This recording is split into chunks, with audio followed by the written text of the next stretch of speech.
Hello, good morning, and welcome to Daybreak Extra on Trust TV. I am Ibrahim Yusuf, and of course, we're right here in the studio trying to make sure that you have the very best of everything this lovely Saturday morning. Well, I'm not alone in the studio as usual. Okay, good morning. I'm Dashan Husseina Usman. Thank you for, staying with us and sticking with us on Daybreak Extra today. Today on the show, we'll be looking at women in male-dominated, workspaces. How are women actually succeeding in this particular, in male-dominated sectors? The other day, on Saturday, we talked about a lady who is a Tyler, exactly. and everything. And today, we'll just keep your fingers crossed. We'll bring to you a guest, and she'll be here to, share with us her experiences and, how she's able to navigate, the male-dominated space. Plus, a lot of things actually happening in the entertainment scene. A lot of things. One of it is which, remember the socialite who gave a fuel souvenir? Yeah, exactly. She's been arrested, and she's supposed to spend 27 months in prison. For? We'll talk about that later. We'll talk about that later. And we also have, the papers right here, analysis of top headlines. We'll be doing that ourselves. But before then, let's take a quick breather. And when we come back, we'll delve, quickly into the newspaper review. Do stay with us.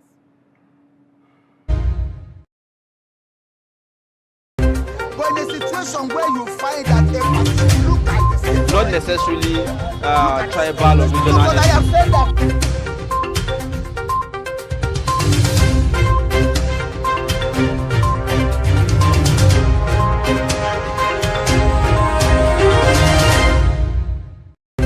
But in a situation where you find that a person look like the same, Not necessarily tribal or regional. but I have said that.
This is Trust TV, documenting the Nigerian story.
not necessarily tribal or But I regional. have said that.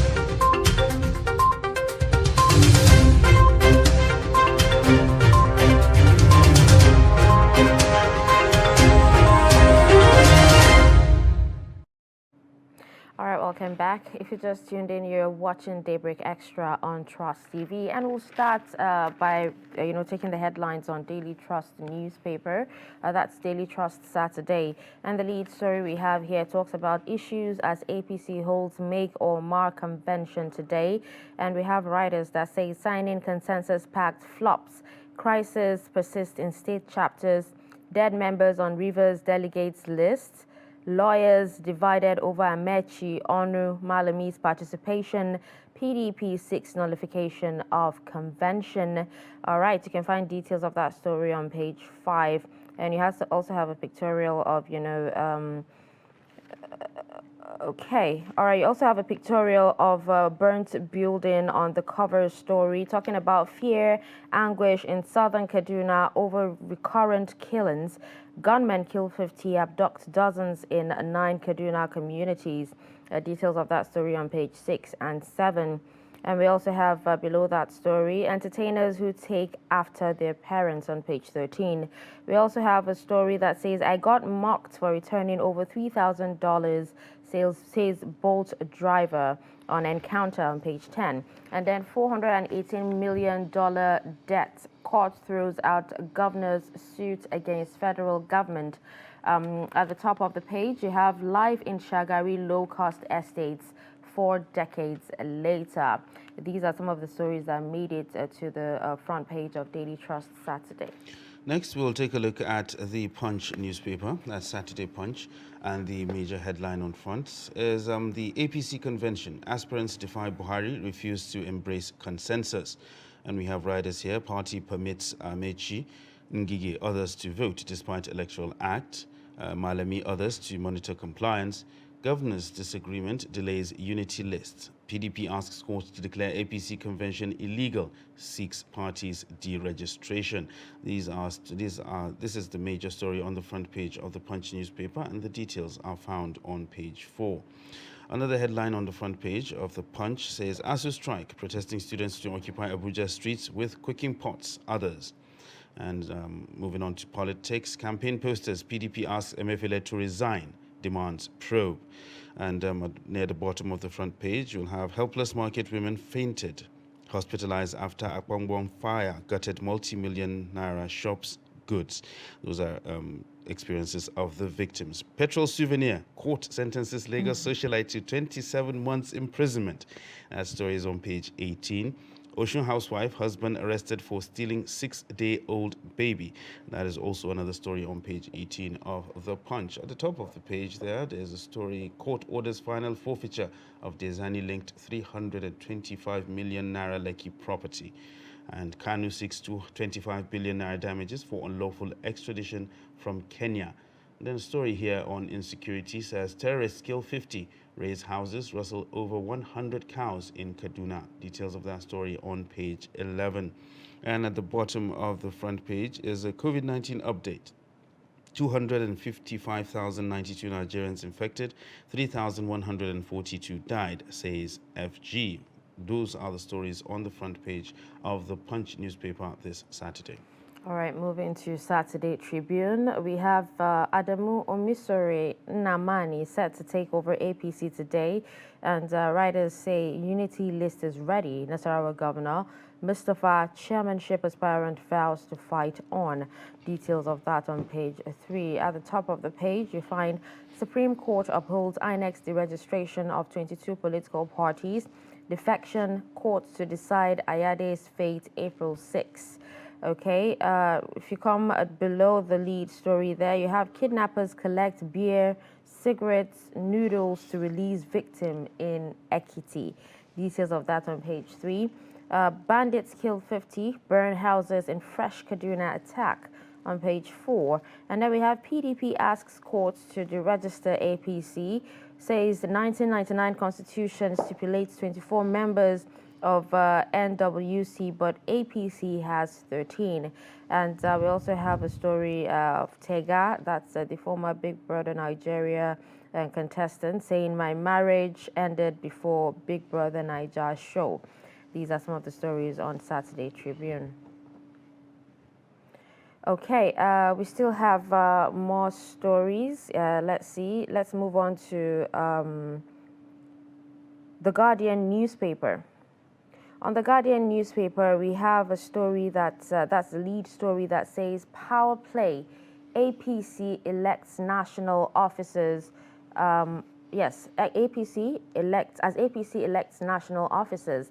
How party forced aspirants to accept consensus candidates may alter sections of constitution to suit electoral act. Crisis in some state chapters still unresolved. Police beef up security, diverts traffic around Eagles Square. PDP asks court to void convention. And then you can find details of that on page 2. We also have on Guardian Music, Young John conversing the wicked producer. We also have 50 persons killed, houses burned as terrorists attack Kaduna communities again.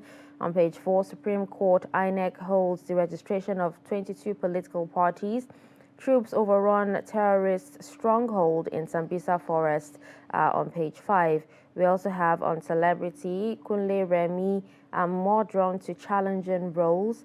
And first female VC, Professor Grace Alele Williams, dies at 89. At the top of the page, you have Baba Tokpe. Nigeria needs a leader who will not divide the country along tribal lines. NIN registration, how private centers fleece applicants, risk bank accounts, and toast to women of Guinness.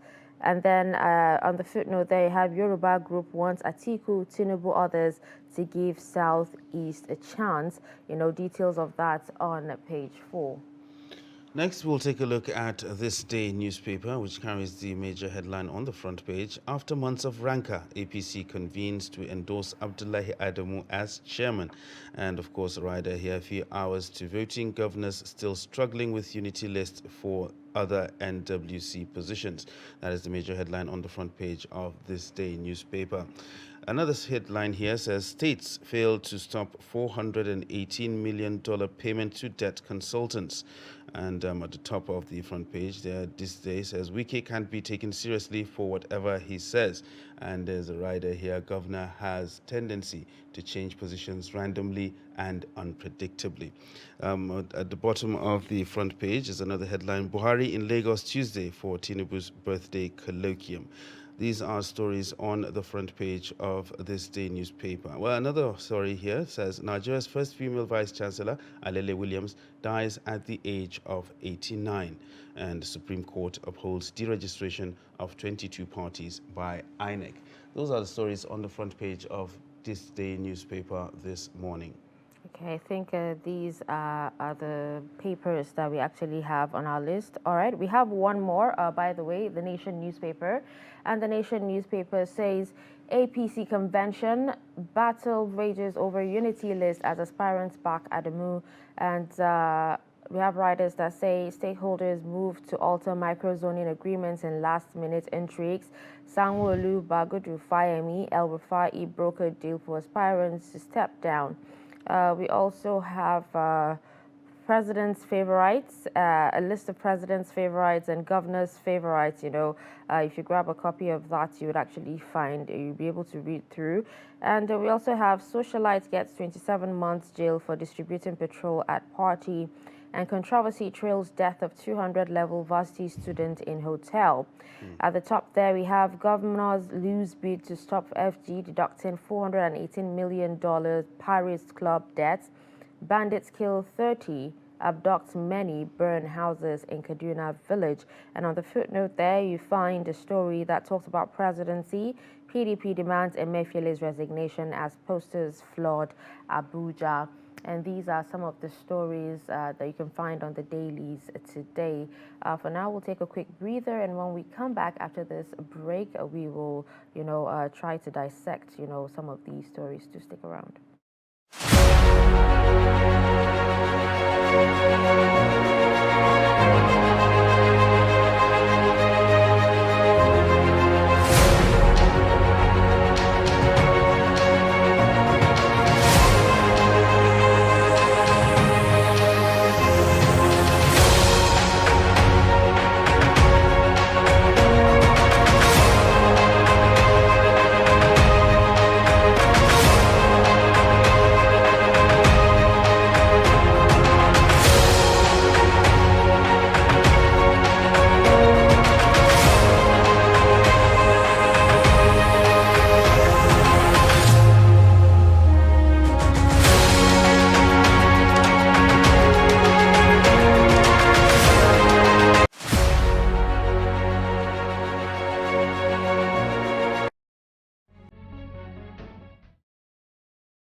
All right, welcome back. It's now time for us to reel out the headlines, to talk about some of these headlines, these major stories. And the story on the front burner has to do with, what is happening today. The big event, talking about the APC convention, set to hold any moment from now.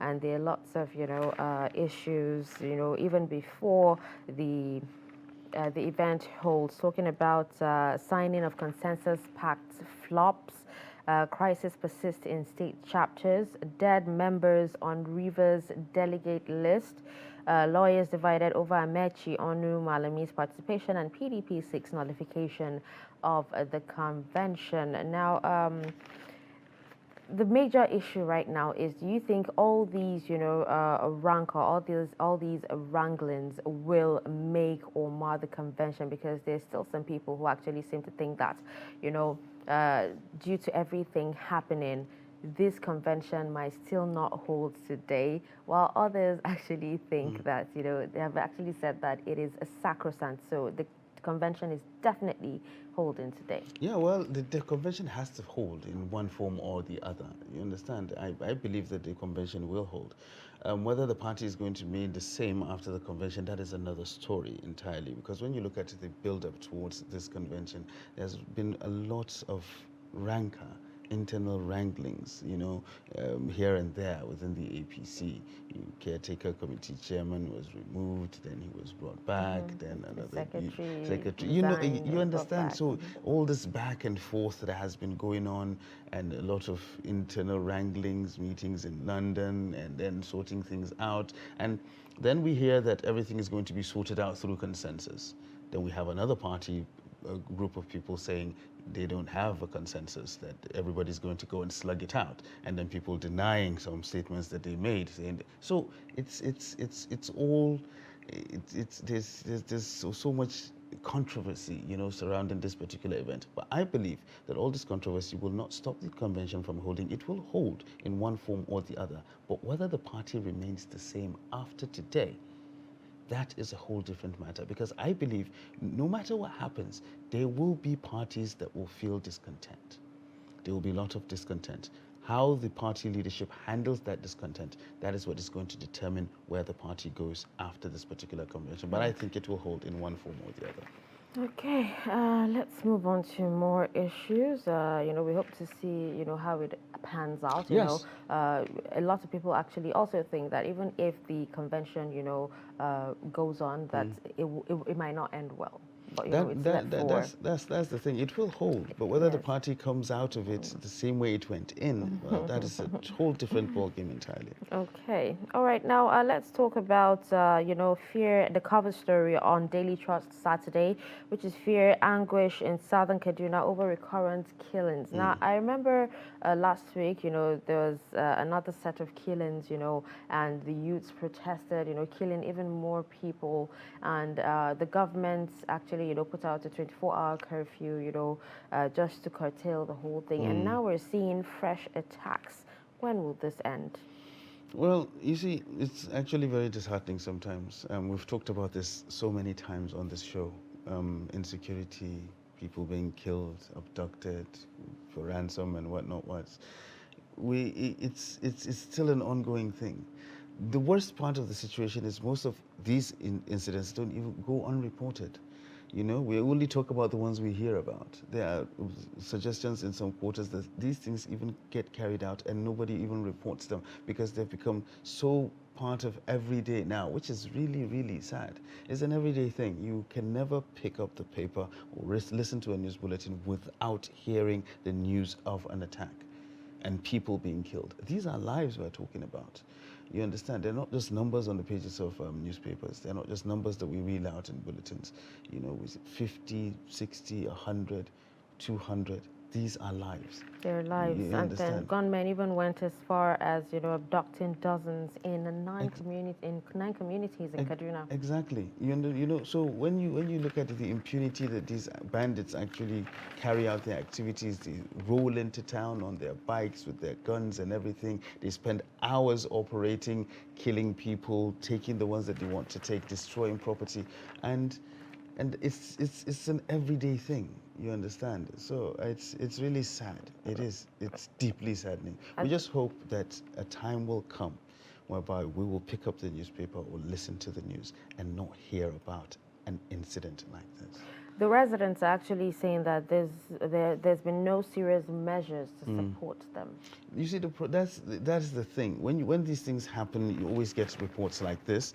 You know, residents, people who have actually been attacked, the victims actually coming out to say that, all right, they have no help. Nobody was there to help them. There are no measures. There's nothing there for nobody there to protect them. Some of these guys take up arms themselves and try to defend themselves. But there's only much they can do with machetes and sticks and what against the kind of firepower that these bandits actually have. You know, so there's so much they can do. These people actually take up these arms to try to defend themselves out of desperation, because if you don't do it for yourself, who else will? Exactly. So that is the problem. But how much or what kind of arms can they actually, you know, take up to defend themselves against people with, you know, high caliber weapons that is what I'm saying. Automatic machine guns. That is what I'm saying. You have these bandits actually have armored vehicles. They have mines, they have explosives, you know. But what do our vigilantes have? They just have machetes and a couple of sticks and some rebars and whatnot. But that's what they have, and that's what they have to use, you know. If somebody is coming to kill you and your family members, or abduct your family members, your back is to the wall.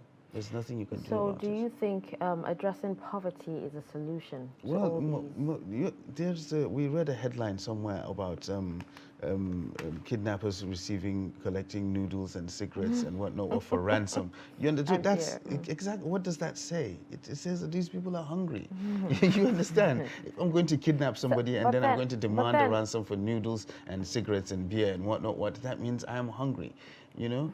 But then can you actually compare, you know, when you kidnap someone and get, you know, millions of naira to, you know, being paid minimum wage? You see, the problem is a lot of these kidnappers right now see this thing as it's now a business. You understand? It's a business.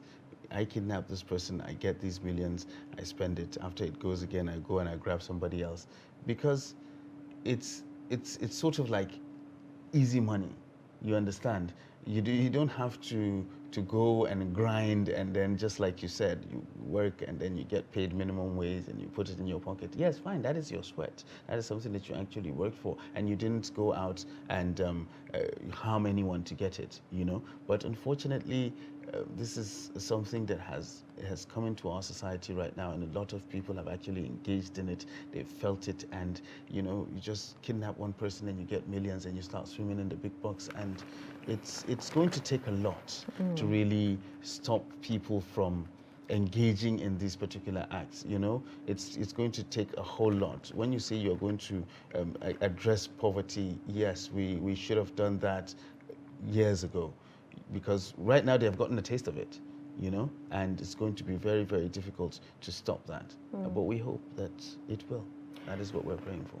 All right, now let's talk about the story on Encounter. You know, it's difficult in these times, you know, where nothing is working, where a lot of people are suffering. There's so much poverty in the country, to still find genuine people out there. Now, I have a story of a boat rider who was interviewed after he returned $3,000, which is, I know you love to count money, approximately how much in naira?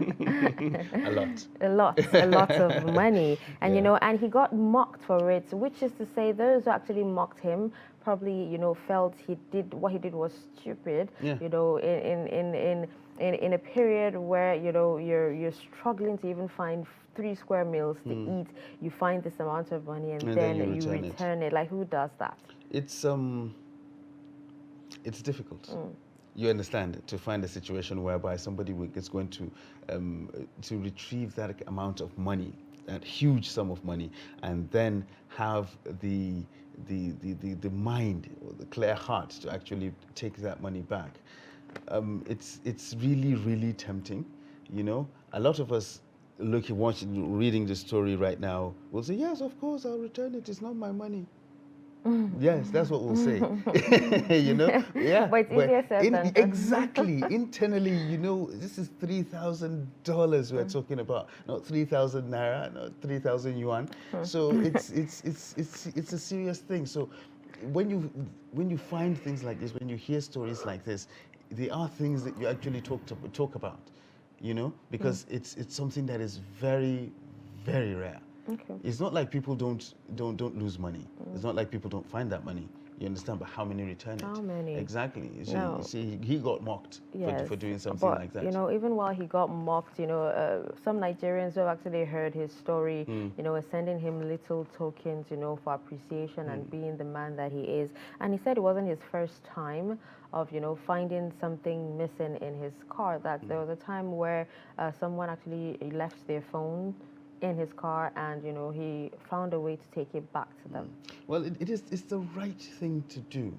That is the right thing to do. But the question is, do people actually do it? And another question that you ask still is, the people that actually take these things, or the people that actually do not return these things, can you truly blame them? Because they are hungry. You understand? That is the problem. So it takes a lot for somebody to really dig deep into the recess of his mind and say, okay, fine, this is the right thing for me to do. This is not my money. Let me take it back. So this young man actually deserves to be commended for having that, for having that the conscience. But when it comes to you know, lost phones, you actually have some people who are willing to return it back to the owner, but for a token. Yeah, well, at least a finder's fee. You know, it's not really, But shouldn't it be like, left for the owner to actually know, you know, decide if they would give, you know, the which person one who is finds it worse? something? Which one is worse? Getting your phone back for a token or not seeing your phone at all? You understand? So if you ask to pay a little token, yes, he's holding your phone to ransom. Yes, you pay the ransom, you collect your phone, and you go. You know, but at least he even tried to reach out. A lot of people will probably go. They believe they sell the phone and then they keep the money with them. So it's a better situation than not finding your phone. All right, we have a food for thought by Shakuntala Devi here, and it says education is not just about going to school and getting a degree. It's about widening your knowledge and absorbing the truth about life. Sadly, a lot of people, you know, don't know. Should I say don't know or don't take that into consideration? You know, well, a lot of people, when you hear education, all you think about, the first thing you think about is school. School. Yeah, you go to school, you sit down, somebody tells you something, you write it down, and you cram it, and then you try to say then you come out and say you're educated. It really goes beyond that. It goes beyond that. All right, let's move on to more, you know, stories. Let's move on to Weekend Magazine. That's on entertainment, and we talked about entertainers who take after their parents. Now we have the likes of Mariam Booth and Hajia Zainab Booth. Okay. Yes, Mariam is the daughter, Hajia Zainab is the mom. Actors, both actors. We have Femi Nikolapo Kuti and Seun Kuti taken after Fela. Yes, we also have Yo Edoche, Link Edoche taken after Pete Edoche. We have Dare at Alade taken after Modukbe at Alade. We have Regina Daniels taking over Rita Daniels. I never knew her mom was an actress, by the way. Okay. We have Femi Tokwe Sadiq Rilwan Adebayo taking after Salami Adebayo. We also have the likes of Ahmed Nuhu taking after his father Ali Nuhu. You know, and Khadija Imam Denja, Sanid, and you know the children taking after their dad, Sanid Denja. Their dad is actually a musician. Yeah, but he's a movie star as well. Yeah, exactly. Yeah, but he's a musician as well. Yeah, and so he's like the northern Michael Jackson. He's an artist. He is an artist. You understand? He's an entertainer. All right, let's put it like that. He's an entertainer. Exactly. He's an entertainer. You know, our parents are actually our number one role models. They are our heroes. Those are what we see. That's what we see growing up. That's why we try as much as possible to be good role models for our own children, because if they didn't see the good things in what their parents were doing, they would not have wanted to toe the line in that particular endeavor. So that's why it's always good for us to aspire to be good people, so that those coming after us can aspire to be good people as well. Okay, now talking about sports, I didn't see anywhere in the newspapers, that talked about, the goalless draw between Nigeria and Ghana. Well, it was nothing to talk about. there was nothing to talk about. I mean, I think based on the balance of play yesterday with that game, I think that was the best result we could have come out of. So it was way better than, being won by Ghana. Yes, it's actually the best result that we could have got, because when you look at the match, when you watch the match and you see the balance of play, the best scenario for us was that draw, because it was supposed to end up one of two ways. We either get beat or we get a draw. But I really didn't see the Super Eagles winning that match yesterday, because they didn't play as if they wanted to win it. Because what Adeni was saying yesterday, that's the sports presenter, he was talking about, it's more like both countries going to war. So, and he feels, a lot of people predicted Nigeria winning and everything.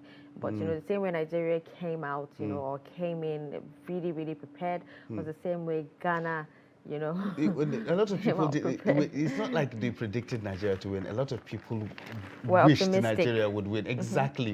They wished Nigeria would win.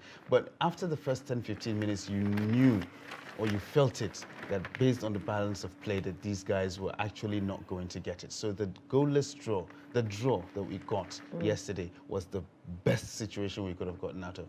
Right now, it's time for them to dig deep and feel as if, okay, fine, they have something else to play for, and then when we come to Abuja and to do the business. But if we play the way we played yesterday, it's not going to be Jollof Derby anymore. It's going to be something else.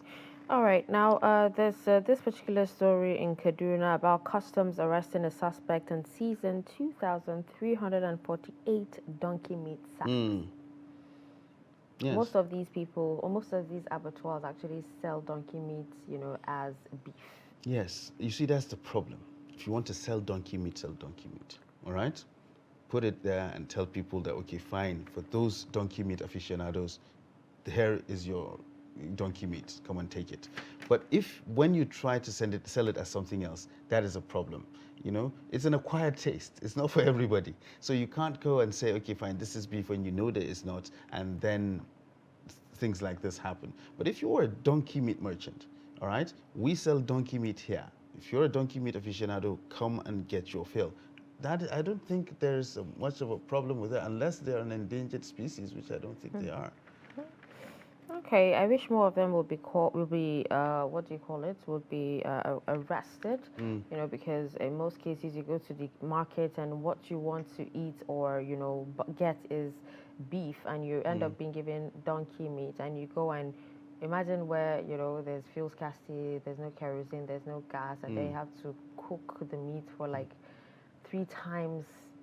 Have you ever eaten donkey meat? All right, so because it seems like you're talking from a place of experience. I've actually experienced, yes, okay. it has. Okay. It was actually an experience. We went for beef and then we're given donkey meat because the meat never got done. We kept cooking and cooking. But did you eat it? Did I eat it? Yes. No, I didn't eat it. What did you do with it? I tried biting it, but it didn't work. So you tasted it? All right, so moving on. A man, 25, in Kano, throws 80-year-old woman into a well. Just like that? They said her remains were actually handed over to the family for burial rites, according to Islamic rites. Suspect is under, investigation right about now. We're not told why he did that, but the major thing is he threw her into a well. We don't know why or what led to that incident. I mean, like, what would somebody have against an 80-year-old woman that will actually galvanize him into picking her up and throwing her inside a well? It's something worth looking into. Okay. All right, and I think with that, we're done with Daily Trust, the newspaper. So we'll take a quick breather, and when we return, we'll take more stories on other papers.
Coronavirus disease, COVID-19, is an infectious disease caused by SARS-CoV-2 virus. Most people who fall sick with COVID-19 will experience mild to moderate symptoms and recover without special treatment. However, some will become seriously ill and require medical attention. The virus can spread from an infected person's mouth or nose in small liquid particles when they cough, sneeze, speak, sing, or breathe. These particles range from larger respiratory droplets to smaller aerosols. You can be infected by breathing in the virus if you're near someone who has COVID-19 or by touching a contaminated surface and then touching your eyes, nose, or mouth.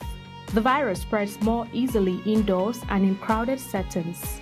Maintain a safe distance from others at least 2 meters even if they don't appear to be sick. Wear a mask in public, especially indoors or when physical distancing is not possible. Clean your hands often. Use soap and water or an alcohol-based hand sanitizer.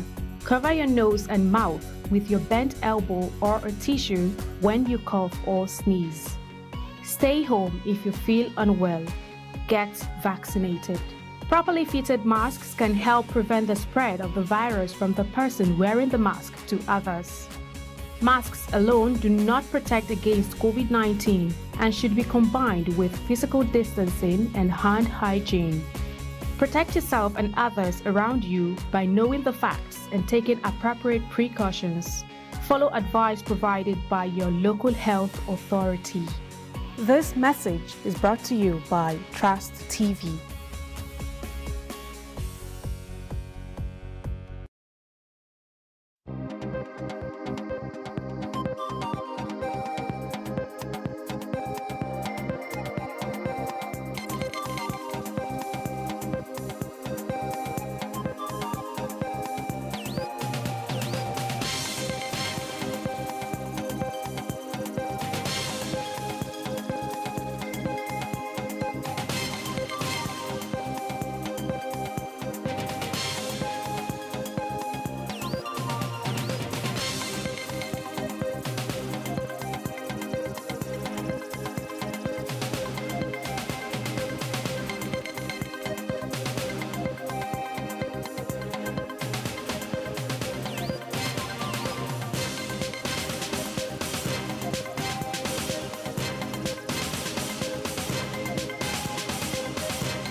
All right, welcome back. It's still Daybreak Extra on Trust TV, and we're still reviewing the papers. Will be done shortly. We'll move on to this day newspaper, and we have a story of Nigeria's first female vice chancellor, Leila Williams, dying at 89. You know, it's quite a sad event, but even at that, you know, I can only imagine, you know, what it means for her to be the first female vice chancellor in a world where we talked about male-dominated world, you know, and everything. I can only imagine. Yeah, well, I mean, what like, kind of when you look at it, exactly, left. when you look at it from the perspective of how long ago it was, you know, how the world was thinking at that particular point in time, how the Nigerian society was at that time. You know, we are talking about ending biases and breaking barriers and whatnot. This woman has actually did it when the environment was most hostile, you know, and she was able to actually do that and set a precedent for lots of other young women to follow suit as well. So it is an enduring legacy, which I believe everybody should aspire to do something like that. You know, it's a sad event that she actually passed, but at least she is being remembered for all the right reasons. Okay, now talking about, you know, pleasure and politics, Buhari right now is in Lagos. He will be in Lagos on Tuesday for Tinubu's birthday colloquium. So does this mean that, you know, he's solidly standing behind Tinubu's? Well, it all depends. Well, we just talked about presidential we just talked about convention now. We just talked about what's going to happen at the convention. So once the convention ends and everything happens, we don't really know how the party is going to, what shape the party is going to be in, you know, after the convention. So we'll have to wait and see. You know, so if they're going to be there, if it is going to be endorsed, because everybody is actually waiting for him to endorse somebody, you know, so we really don't know what's going to happen. So let's wait for the convention, see what happens, and then we'll go, all right? And then we'll take it up from there. But everything depends on what happens today at the convention. That is what's going to set the direction the party is going to go to after that. All right, so let's talk about ASU's strike and, you know, students or protesting students to occupy Abuja streets with cooking pots and others. It means these students are ready to sleep in the streets, you know, as long as the strike is called off, until this strike is called off. I heard the NANS president putting out a rallying cry to all students that they should bring out their pots and mattresses and whatnot, so that they can come and occupy the streets. We talked about this when the strike started. Everybody talks about the federal government, everybody talks about ASU, lecturers are not getting this, the federal government doesn't. Exactly. The federal government crying that we don't have money, these ones are saying we want the money, but nobody actually talks about the students. Okay, so one other question is, if, you know, the federal government is responsible for paying certain amounts to lecturers and staff, what about the student school fees? What is it used for? Well, that's something for the administrators or anything, or somebody else because like that. Because I believe you pay money for a certain product or service, you know, you should get that. And at the end of the day, they're not getting it. Exactly. You understand? So that's the thing, because nobody actually looks at the plight of the students. Everybody talks about everybody else, but not the students, who are supposed to be the most important set of people in this triangle that we're talking about. Is not the federal government, is not the lecturers, it is the students, because the lecturers will not be there if we didn't have students, you know. So that is the problem, because we have there's this twisted mentality that we actually have in Nigeria, whereby the lecturer believes that he's more important than the student, you know, that you as a student cannot walk into the office of your vice chancellor and demand audience with him, because he's there for you, he's there to serve you, not the other way around. But in Nigeria, it's quite different, you know. You have lecturers doing whatever it is they want to students, because they believe they have they are superior. Demigods. Exactly, they are superior to these students, whereas you are there for them, not the other way around. You understand? So the sooner we start changing this mentality, the better for everybody else. It's only in Nigeria that you'll find a lecturer being proud that nobody passes his course. He's happy that nobody passes his course because he, you know? Yeah, because it's difficult. Yes, it's a difficult course. Whereas you're making a fool of yourself, which means the main thing that you were brought to do, you can't do it, which is to impart knowledge. You teach people something for a semester, and 80% of those people fail. You failed, not them. You failed to do what you were supposed to do. So it's not something for you to be proud about. You're supposed to be covering your head in shame. You understand? But that's the mentality that we actually have, and it really needs to change. So the students need to be the ones that we are talking about. They need to be in the middle of everything, because they are the ones who suffer. At the end of the day, the federal government, the future of tomorrow. The federal government will get the money, pay the lecturers will get their money, and then, but the students. Exactly. What about the time that they lost? They lost time that they had, you know? Right now, they're just sitting there, they're idle, they're not doing anything, which is not the best for everybody. That's why you have restiveness and you have people doing things that they're not supposed to do. And that's why we're talking about protests and whatnot. It should not even be the case. We should be looking at these students first. That is what we should be looking at. And unfortunately, we don't do that. Okay. All right, so let's talk about a story that I know you've been waiting for, talking about the petrol souvenir. If you hadn't brought it, I will still bring it. I will bring it up. I would have brought it up myself. Oh, I wish I was strong enough to laugh hard. Okay, and the court sentencing Lagos socialites, to 27 months imprisonment for giving out souvenir, and at a time where there's it created a lot of storm. It created a lot of storm back then when it actually happened. People were moving away from the fact that it was given away as souvenirs. People were actually going to the fact, how did she even get the fuel? You know, it was at the height of the fuel scarcity, and we're like, how was she able to get it? Was she a black marketer? Did she have a fuel plug that we didn't know about? You know, a lot of people wanted to get in touch with us so that they can find out where she got the fuel from, so that they can get it themselves. So there was a lot of controversy going around, and it was something that was very, very unusual. You know, go to a party and then you get a jerry can of fuel for you to go home with. So I don't know what what was the behind the judgment that was made, she was sentenced to those amount of months in prison, but it's maybe if we get a look at it, if we take a look at the judgment, then we'll be able to find, or we'll be able to get a better idea of why she was actually sentenced to prison. Okay, all right. So now we have Mr. Ibu here saying that he's recuperating, you know, and I saw a video of Mona Lisa, you know, going to visit him in the hospital, that he was poisoned for the 3rd time. Now, I know there's lots of competition in some workplaces, especially when it comes to, you know, acting and everything. But why go as far as poisoning someone? Well, we can't be too sure that he was poisoned by a colleague. It could be a family member. But it happens, though. It could be a family member. But it happens. It could be a jilted lover. Jilted lover. It could be anyone. It could be anyone. And unfortunately, but it is unfortunate. Actually, it's unfortunate that things like this actually happen. And we wish him quick recovery. We do indeed. All right, with that, we will be wrapping up the newspaper review today on Daybreak Extra. We'll take a quick breather, and when we come back, we have our guest in the studio for our first discussion. Just stick around. But in a situation where you find that a person look like the same, Not necessarily tribal or regional. because I have said that.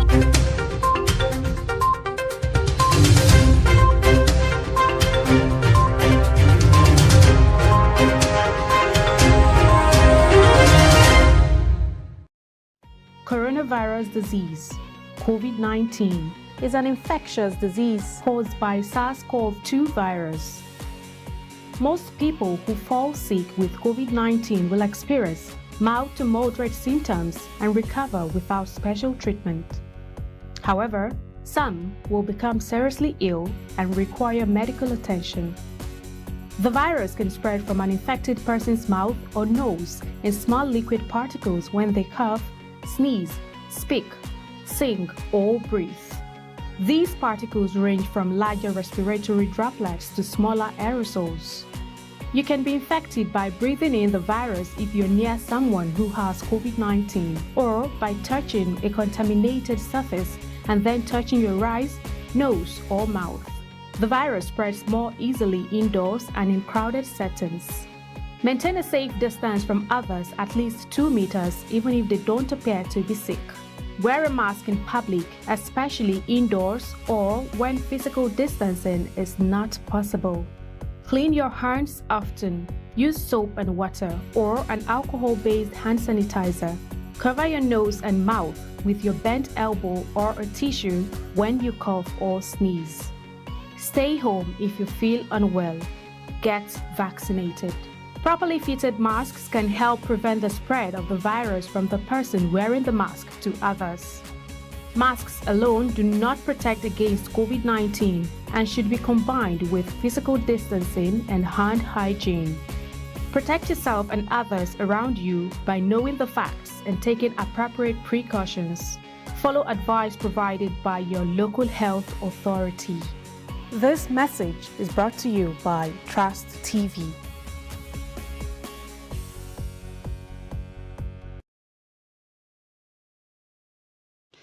Welcome back to Daybreak Extra on Trust TV. Well, we just got to look at the newspapers, talked about a couple of headlines there, and dissected a few stories.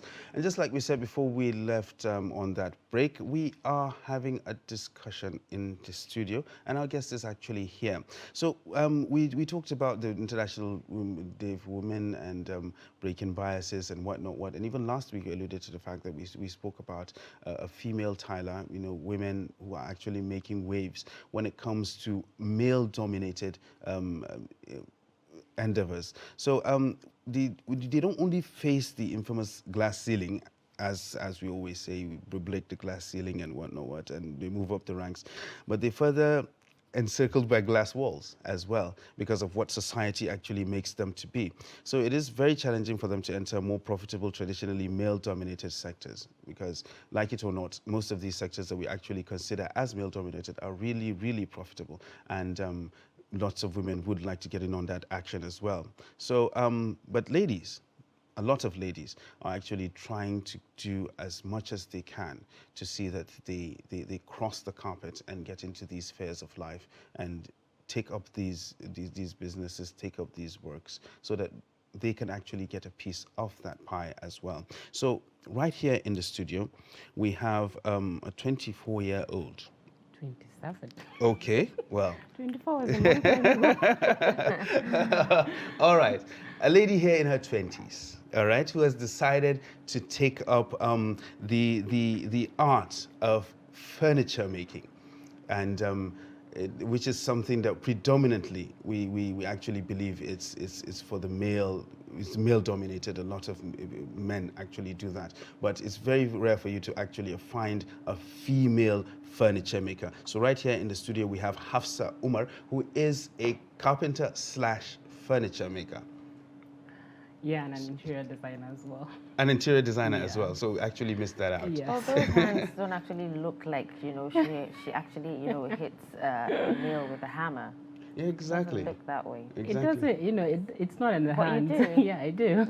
All right. So how do you like to be described? Do you like to be described as a carpenter, or do you like the fancy toga of furniture designer? No, I'm actually an interior designer. Okay. Yes.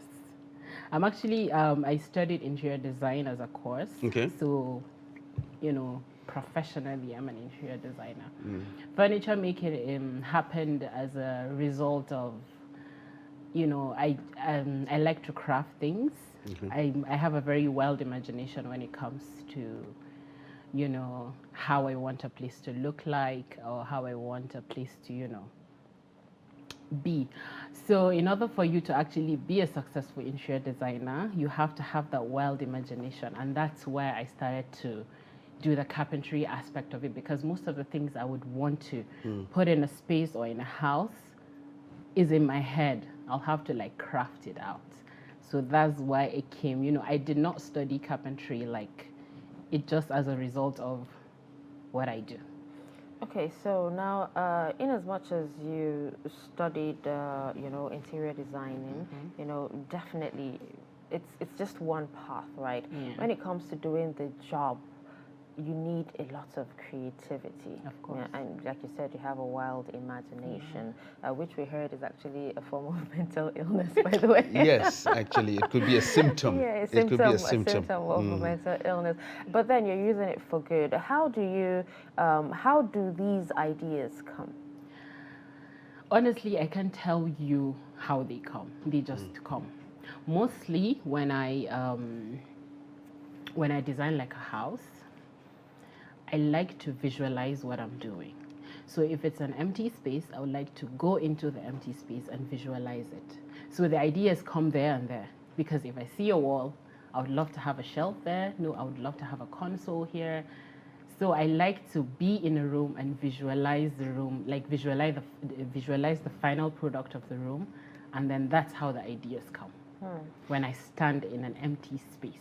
Okay, but then how do you bring one's idea to reality? That's what consultations are for. I talk with people. It's really hard being in people's heads. Exactly. Because, everyone has an idea of what they want. So when I have a consultation with a client, he would tell me this. The first question I usually ask a client is what they want. Most of them don't even know what they want. So they'll tell you they don't really know, I like something simple. So then I'll move forward to, okay, what are your colors? What colors make you feel at home? What colors do you like to see when you come home? What colors are relaxing to you? So that way when we discuss and we, file out everything that they want, I get in their head and I'll try to be them for the meantime. and bring out whatever it is that is in their head into reality. Well, have you ever been in a situation where, after bringing it out, your customers don't like, what you come out with? Yes. And what do you do after that? I tried to let them know that I didn't do this. I used the information to create what I created. But if there's anything that they did not like after the finished product is done, we try as much as possible to, to find a compromise? Yes, basically. to find something that would make them happy, rearrange it or change it, or something that they want, because most of them don't know what they want. So when we do it, they complain, okay, I don't like this. Okay, what do you like to see here?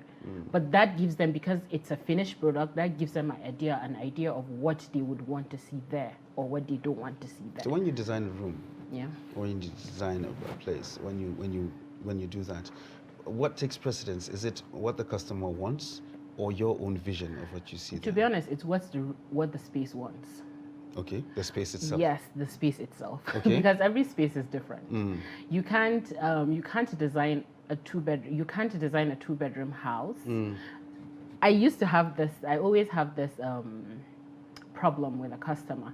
They would see a house I design, and then you would see if you want exactly like it, and it's not gonna happen. It's not gonna come out exactly the same, because the foundation is different. Okay. The way the house is different. The sizes are not the same. So if you're going to ask me to do exactly what you see in another man's house, it's not going to be possible. And that's why I put the space first, then the customer second. So I try to navigate between what the space needs and what the customer needs, and try to bring, a professional final say to it, and navigate. Okay, you want to see your house like that person's house, but your house is not the same. Okay, why don't we do this on this side and do this on this side? So we talk about it and air it out. Well, isn't this, basically. Where technology actually comes into play?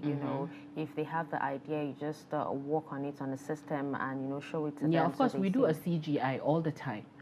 But most customers, because you pay for CGIs, and our Nigerian people, they would, if I bring, because consultation is payment, CGI is payment, the whole process is payment, installation is payment. So when you give them your cost, they will look at it and be like, okay, let's remove this. You know what I want, just go ahead and do it. But the customers that go with CGI imaging, we give it to them, and then we adjust whatever it is that the problem is. And then, it's easier for us to work that way. But, Nigerians, they like to cut corners. Definitely. Yeah, well, we always like to, there's an easier way of doing everything. Let's just say that. We'll try to look at the easy way of doing things. So basically, you're trying to say the space speaks to you. Yes, you can say that. Yes, so you're like the space whisperer. You can say that, yeah. All right. So it's the space first, then what the customer wants second, and then your own vision. Yes. Your own. Then I put touch. together the space, what the space wants and what the customer wants, and then I vision it to, I bring it out to reality. Oh, but what if there's a clash? That's where we air it out. That's why we wins? keep discussing, and that's why the consultation is important when it comes to designing a space. It takes a whole lot of time in order to. It's not that kind of thing that you would see. That's why I make my furniture from scratch, because it's not that kind of thing that you have a 2-bedroom house and I'll just go and shop for furniture and come and place it for you. Okay. I'm an interior designer. I'm supposed to design the space for you. Okay. So now that you talked about making furniture from scratch, I know a lot of people that say, okay, fine, I'm a designer, I do this, I do that, but they just design. Okay. That's what they do. They don't fabricate, they don't craft. Do you get into the grime yourself? Yes, I do sometimes, but not all the time, honestly. Okay. Because I have people that do that for me. Okay. Sometimes when I imagine something, no matter how hard I explain it, because you're not in my head, you won't understand how I want it. Sometimes my staff will do it. I would say it didn't, it's not what I want. They'll do it again, they'll do it again. At the end of the day, I'll just say, I'm just gonna go do it myself. So sometimes I really do it. I sketch it and go to the workshop and cut them down Okay. and make them into a piece. Okay, but it's not as frequent as. No, it's not frequent. I hardly do it because they're intelligent people. Okay. So when I tend to explain, they tend to grab on. Okay. The little things that they don't grab on, I go do it myself. But when you started out, you were actually doing it yourself? Yes.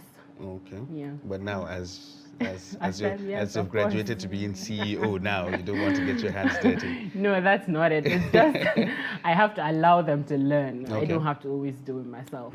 All right. Now you talked about furniture making. I'm actually interested in that. Tell me some of the. It's actually a male-dominated area. That Yeah. aspect. Tell me some of the challenges you faced so far and how you're able to, navigate. Honestly, I haven't faced a lot of challenges because for me, my family is one of the different Ario family kind of. They're strict, but they're not very Ario-ish. Okay. So, my parents allowed me to do whatever it is that I wanted to do as far as is not illegal. That kind of thing. You want to be an interior designer, you want to be a furniture maker, you want to construct buildings, go ahead, do it. It's, so I never allowed, for me, it's the outside society. And I never allowed that to get to me. As far as my parents, my immediate family is good with whatever it is that I'm doing, you can say what you want to say. It's not going to stop me from doing anything. So I didn't really have any challenges when it comes to me running a furniture company as a female, honestly. Okay, but what about competition, other competitions? Because there was a time, when interior designing started in Nigeria, there are lots of people coming out as interior designs, How do you motivate yourself? How do you keep pushing despite other interior designers out there? I love what I'm doing. It's a passion for me. Interior design didn't just start when I graduated university. I think it goes back to when I was very little, because if my mom were here, she would tell you I always used to move around her furniture in the house trying to see what the perfect angle is. I am very, if it's not in the perfect angle, it's disturbing to me. So I try to always put stuff. PTSD. That's OCD. OCD, sorry. That's so I always symptom. try to rearrange. I'm always rearranging, and it's frustrating if I don't get it on that particular angle. So, interior design just goes way back from when I was very little. So when I told my dad I wanted to be an interior designer, yes, as a typical, Nigerian family, is okay. He was okay with me being an interior designer, but he wanted me to have a professional course. And that's why I think I studied sociology and anthropology, just to get that out of the way so that I would do what I wanted to do. So for me, it was passion. So no matter the competition, I always, it's work day is fun day for me all the time. So I don't get tired of doing it. I don't get to wake up one day and be like, I don't want to go to work, because it's always exciting. I'm always meeting new people. I'm always creating new designs. So that's what just keeps me going every day. So you get to do what you love and get paid for it. Yes, exactly. Sounds fun. Exactly. Yeah, well, it sounds like one. That's the dream, actually. That's the dream. That's what everybody aspires to. I think that's what everybody should aspire to. Exactly. So you have employees, or you have trainees, or? I have them all. I have employees. Okay. And I have people I work on contract basis with. Okay. And I have trainees as well. All right. So how large is your? I your think staff my strength? staff strength is about 50-something now. Really? I'm not sure, yeah. Okay. So do you have like a factory? Yes. Okay. I have like a factory. It's in Kaduna. Oh, really? I think your team has been there before. Oh, in Kaduna? Yeah, yes. No, I thought it was in Abuja. So you create these, furnitures in Kaduna and, bring them. Yes, or I'm take currently them- working in another factory here. Okay. But it's still, baby step. It's still at the, early stages. But yeah, I'm planning on moving actually the brand, the company back to Abuja, like the headquarters should be in Abuja, because most of my clients are here.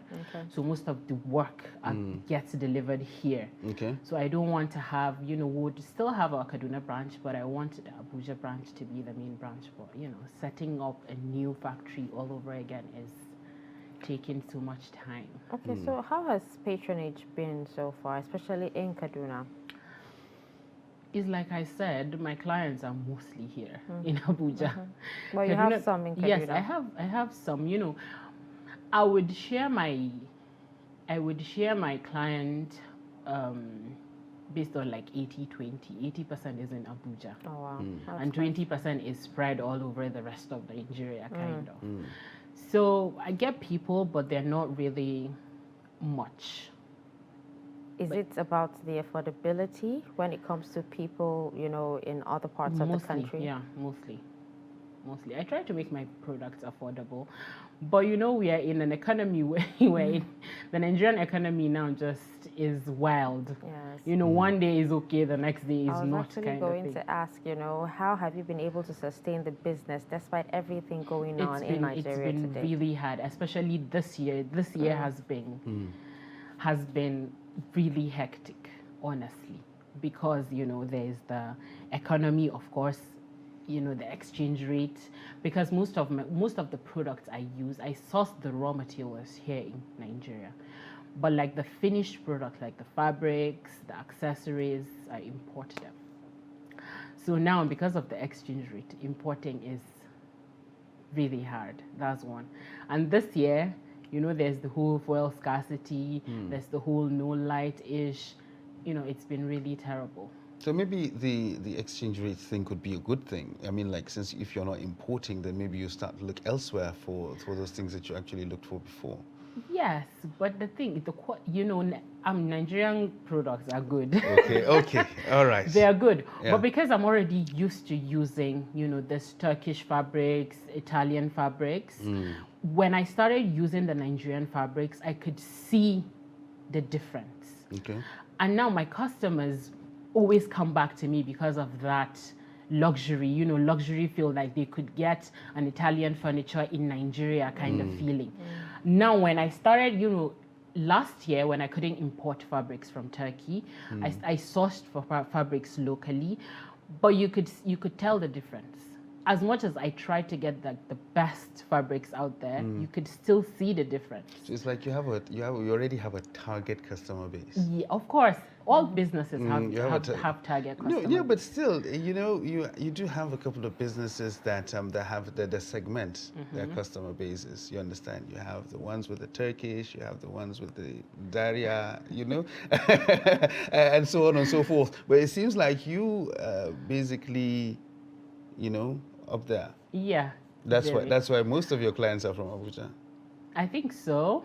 But you know, my brand, I try to represent my brand based on luxury. Okay. You know, that's, you know, if you talk about 511 Homes, I want you to talk about, you know, how luxurious the products are. Okay. So in order for me to actually sustain that, because I've already started, if to say I started with my Nigerian, you know, fabrics and raw materials, that's good. I could just introduce the luxury aspect of the business. But I already started. It's been years. I can't go back now. Oh, really? Yes. So there's no hope for us? No. Of course there's hope for you. As much as I use imported materials, my products are actually really affordable. They're affordable. Depending on how you look at it. All right. So when you design something, you just talked about your designs or your products being for luxury kind of thing. So, what takes precedence? Is it function or form? Actually, there are two: Okay. function and comfort. This is what I consider when I'm designing stuff. I recently created a chair that has a cup holder here. Okay. This, you know, it's very spacious. You could lie down, you could do whatever. And, you know, the comfort aspect of it is the whole cup and desk. You know, it has like a little desk and a cup holder here where you can take your coffee and read your book. That's comfort. So whenever I design, this is what I look at. I look at the, you know, comfort aspect and also the functionality. Yeah, I could just visualize that right now, and you know, and can you put your feet up? Yes, you can actually lie down. You can lie down. Yes, Yes, you could stretch. Okay. And read a book and have your cup of coffee by the side. You don't have to get up and, you know. You don't have to have like a desk beside you. Okay. All right, we'll take a quick breather and be back in a bit.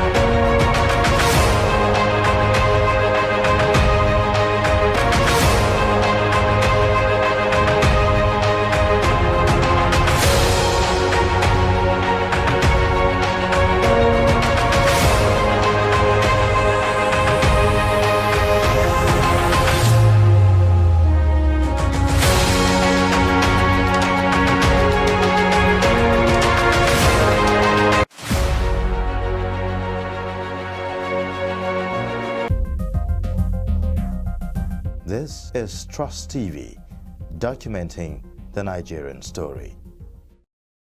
The list, I think that's the. Actually heard we're talking about prices, and it's like a heated debate right here in the studio when it comes to prices, and that was the reason why I asked if your furnitures were affordable, because that is one reason. Like, I know Kaduna people don't like all the expensive stuff, not like some of them actually do, but even if they can afford it, they'd rather opt for something a lot more affordable and okay. Yes, we like affordability. Unlike people in Abuja who don't mind the pizzazz and the class and everything. And this might actually be a reason why you don't have so much customers in Kaduna. But have you ever thought about because you said you wanted to bring the headquarters to Abuja here, but that means you still have an office in Kaduna, and with time you will definitely spread out. Have you ever thought about creating something for the class of people in Kaduna? I have thought about it.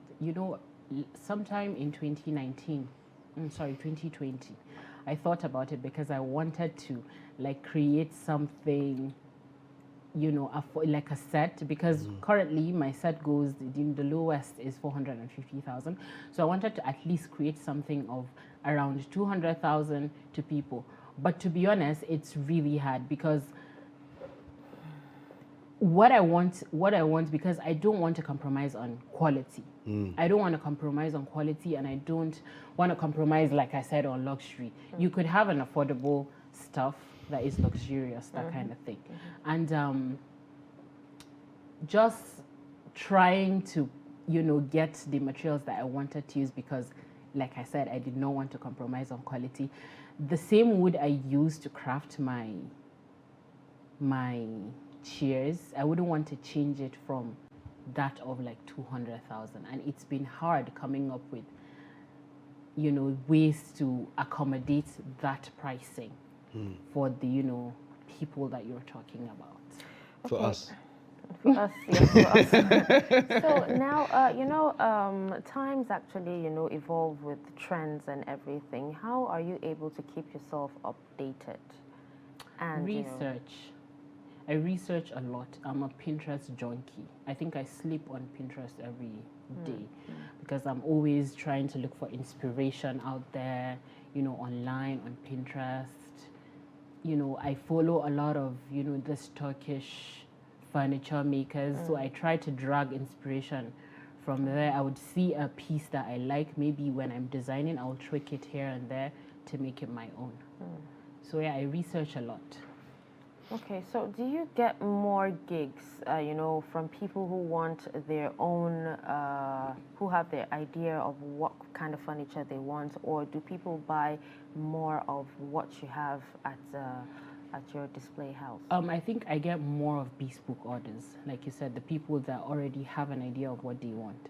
So they come in, we talk about what they want, and then I try to sketch it out, because most people, maybe they would see a picture of something they like, and then they will show me, but then they will say, no, I don't like the legs, I don't like, this on the arms. And so outside, I would try to sketch it out to what they want, and then you'll see it. If it's something they like, then we'll go ahead and produce it. All right, so, well, we talked about you having a factory in Kaduna and wanting to bring the headquarters back to Abuja as well. So any plans on other parts of the country? For now, nothing. For now, I haven't thought that far ahead. Okay. Yeah. So for now, it's just Abuja. Yeah, for now, it's just Kaduna. Abuja. It was Lagos initially. So what happened to Lagos? I'm not ready for Lagos yet. Maybe in the next couple of years. Okay. You need to do press up Yes. first. Okay. I'm not ready for Lagos, yes, but initially it was Lagos.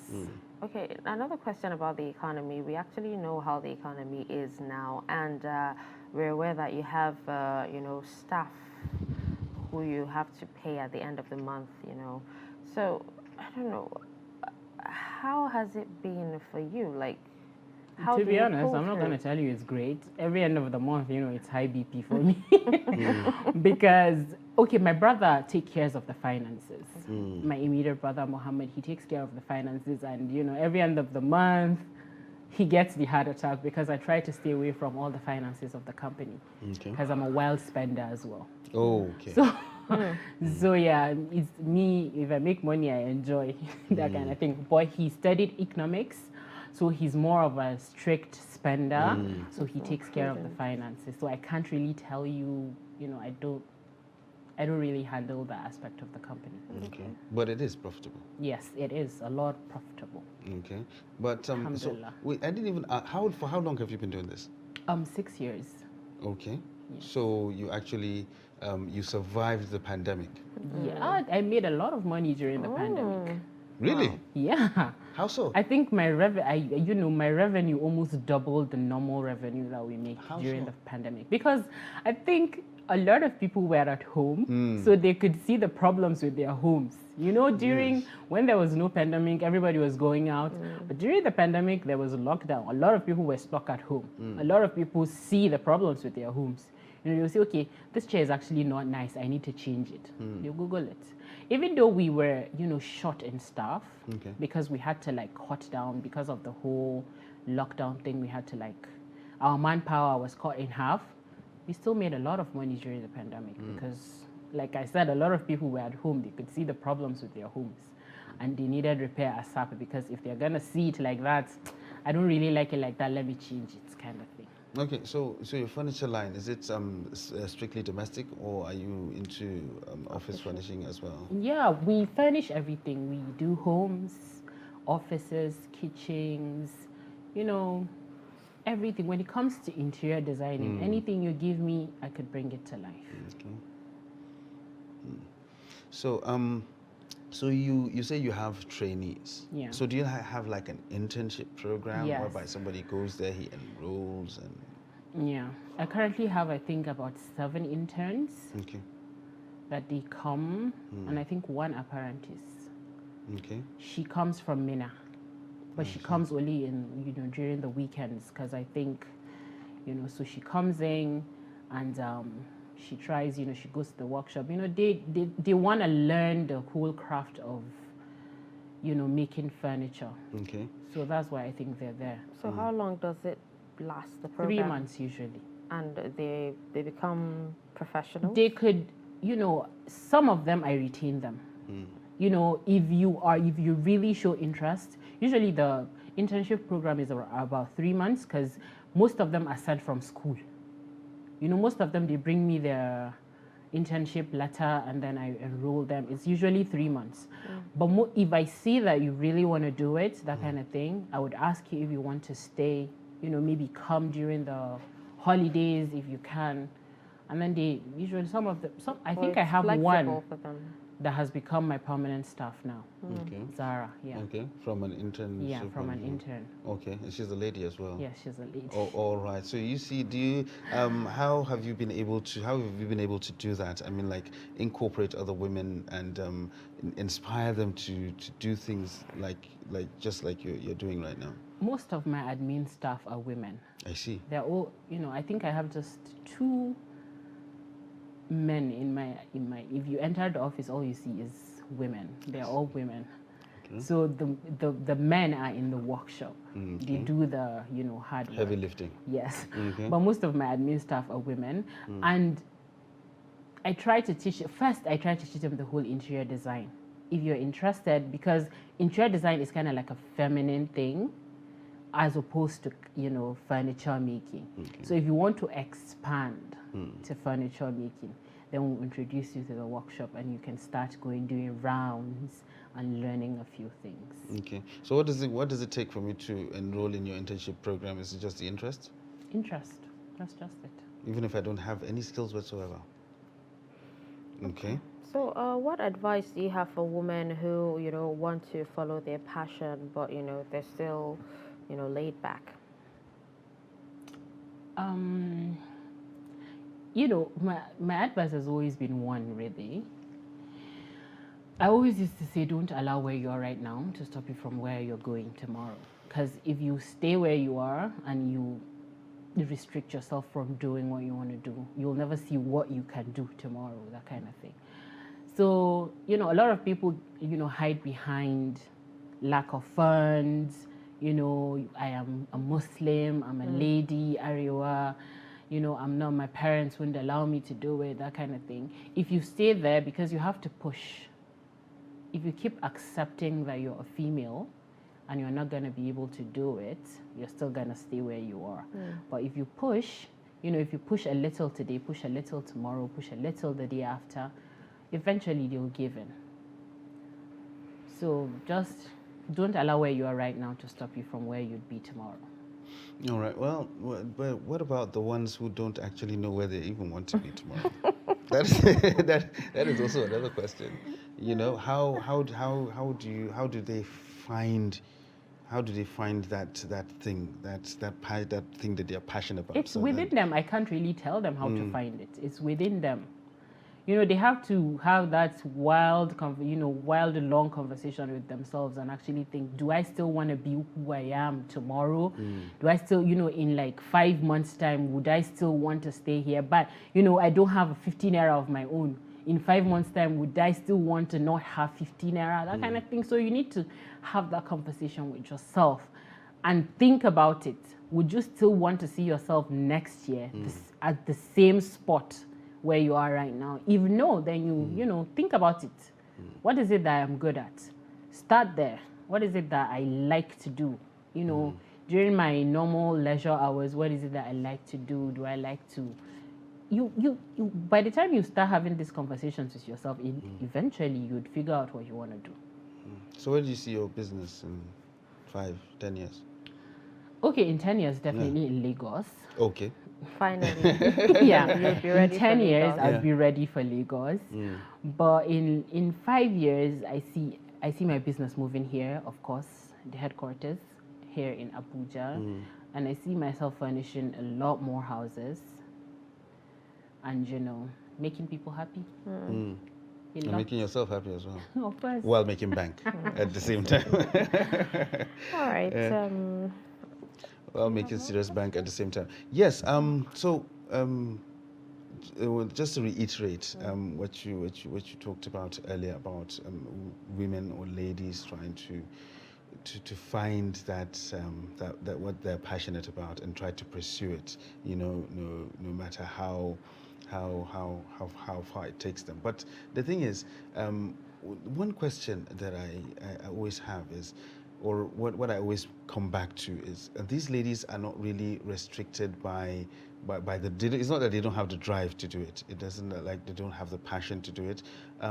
But for how long or how much can you push without actually being considered as rebellious? Because that is what they're afraid of.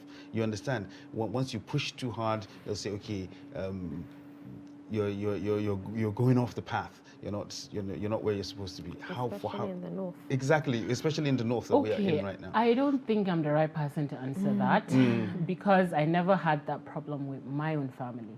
Okay. So I didn't even need to push. It's that kind of thing that I just said I wanted to do and I got all the support that I needed. So I don't think I'm the right person to answer that question because I don't know for how long you're going to push how far you're going to push until they finally give in. I honestly don't have the answer for that. But had it been you were in that position? No, I am a very, stubborn person. So I know I'm going to push until they say I'm rebellious and allow me to do what I want to do. Okay. All right. All right, I think with that, we will wrap up this discussion. Thank you so much. I'm actually tempted to say 24-year-old. 27-year-old Hafsat Omar for, joining us today on Daybreak Extra. We wish you all the best in your future endeavors, and in your business as well. And, keep being, keep being, that figure that women actually look up to, because aside, furniture making and, interior designs, there are also other skill sets that a lot of women would love to, delve into. So, just keep pushing. I wish you all the best. Thank you so much for having me. So it was lovely having you on the show, and we look forward to having that that line. Affordability. Exactly, that line for a particular segment of customers. There's one for the high class, and there's one for the middle class. I don't know about the lower class, but the middle class, very important. But the middle class can afford 450,000 naira furniture. In this economy? That's relative. So all right, so you change that, then we go lower. All right, and thank you so much for having me. It was really nice talking to you. Yeah, it was a pleasure. All right, so we'll take a quick breather and be back in a bit. Do stay with us.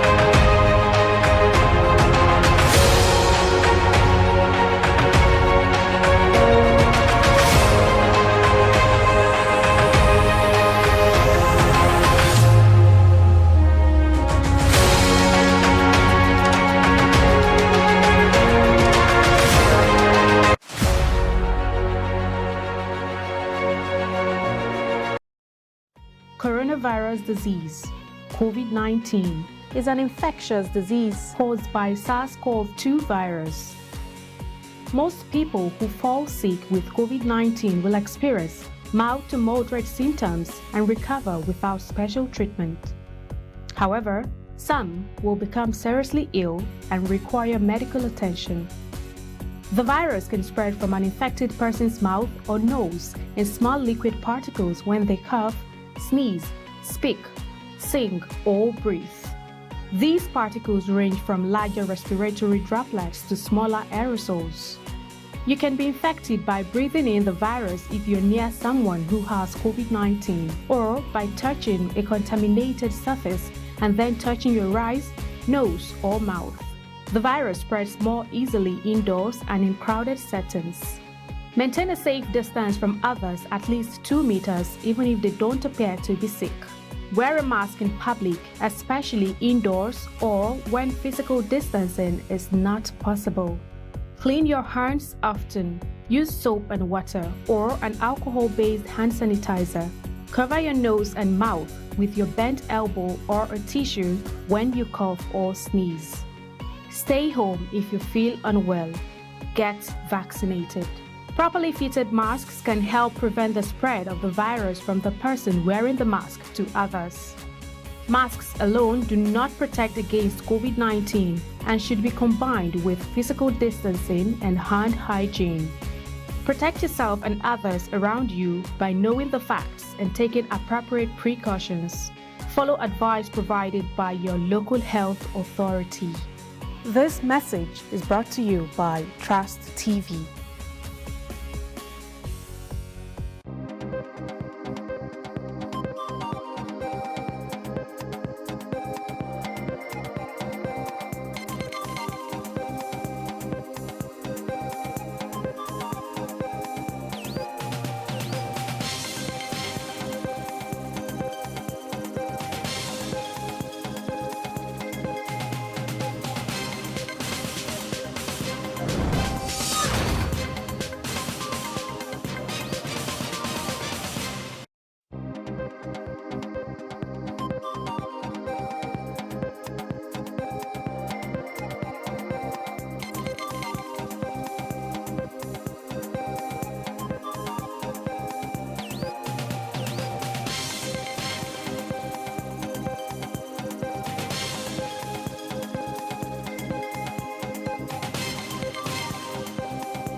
Daybreak Extra on Trust TV, where we've had loads of fun right here in the studio, talking about everything from politics to entrepreneurship to gender equality and everything else in between. Darshan, you seem to be having loads of fun right here in the studio. I do. Yes. Oh, you seem to be having more fun than me. All right, now let's just delve into a little bit of entertainment, you know, before we wrap up. We know Burna Boy, you know, he's a musician, you know, and he's a Grammy Award winner, you know, Nigerian Grammy Award winner and everything. But then, you know, you would actually think that, you know, he has a lot of money, right? Of course. Oh, you believe he does? Yes. Okay. Well, he has said, he actually came out to say that the money he's making cannot afford to take care of his needs. Yes, and a lot of people were saying, were asking if he was broke or something. And he said, forget about it. You know, he's the highest paid artist in Africa right about now. But the money he makes, so much money, isn't enough to actually take care of his, you know, needs. Because he And has why is expensive that? needs. What kind of... He has expensive needs. That's just the way to describe it. I mean, like, he has expensive needs. I mean, yeah, when you say, is the difference between not being able to live within your means and being broke, right? He's not broke. He's getting a lot of money, tons of money that will probably change the lives of a lot of people. But he has expensive taste, you know, and that money that he has will not be able to support that lifestyle that he has chosen for himself.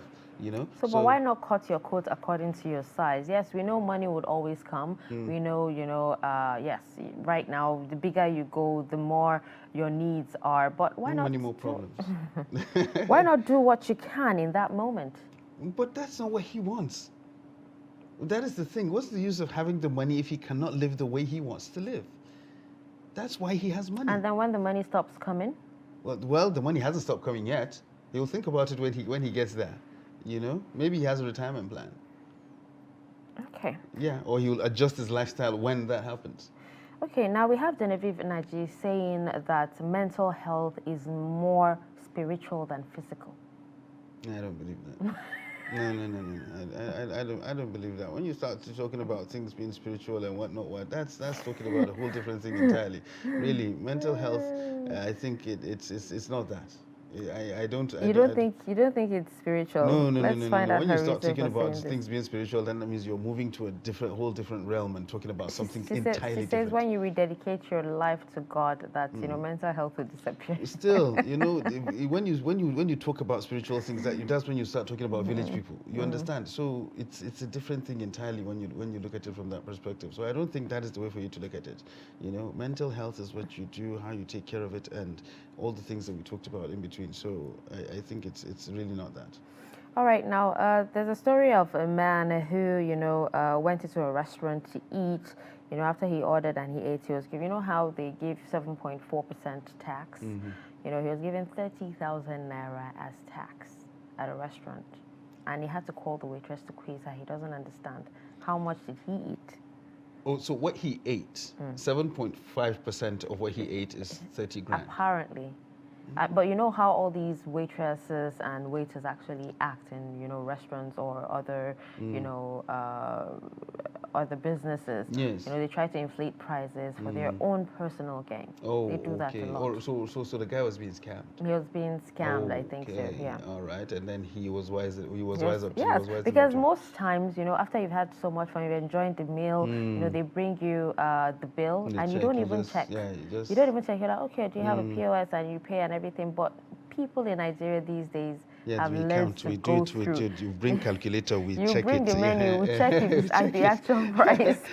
You know, that's why most times when we go to places like this, you know, we leave everything we eat on the table. You understand? Everything we eat, everything we drink, all the empty bottles and everything, we leave it on the table. So that when you bring the check, we'll say, okay, this one plate of that, that's one bottle of this, and then we'll calculate. In fact, even as you bring the menu, you've calculated the amount that you can actually spend and what you can get for that particular amount. So it's very difficult. It's very difficult. It's very difficult to get one over these kind of people, and that's how it is. All right, so with that, we've come to the end of Daybreak Extra. It was fun hanging out with you. Let's do this again next week, same time, 8 a.m. to 10 a.m. Or next week, we're starting 7 a.m. Well, we'll know then. We'll know by then. We'll actually keep you informed of the new schedule, okay, or any changes. I'm Darshan Husseina Osman. Thanks for staying. And I am Ibrahim Yusuf. It was fun being here, so let's do it all again next week. Have a lovely weekend.